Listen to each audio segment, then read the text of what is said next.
Strongly denouncing the act of burning the print material in the Kangpokpi district by unknown assailants, the Manipur Media fraternity staged sit-in protest and suspended 1 day of duty at the premises of Manipur Press Club yesterday.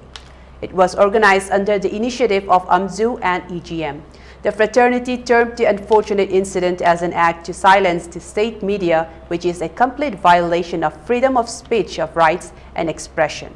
Addressing to the media at the sidelines of the protest, Vice President of the All Manipur Working Journalists Union AMZU, Raj Nongthombam, said that the protest demonstration is being held to condemn the arson of print materials in Kangpokpi district on August 7 during broad daylight. He continued and termed the incident as a selective targeted attack to suppress and silence the voice of the media.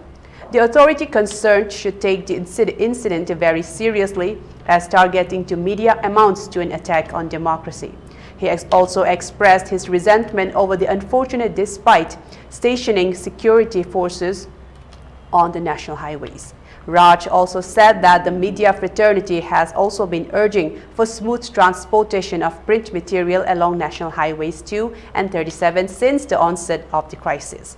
For such a long time, no such incident of hijack or attack onto trucks loaded with print materials happened, but all of a sudden, arson of print materials in Kangpokpi district by unknown miscreants, probably armed miscreants, was carried out on August 7. The concerned authority, particularly the security advisor of Manipur, should take strict action against the perpetrators of the crime. The authority concerned should give adequate compensation for burnt materials and provide adequate security measures to prevent disturbance along national highways.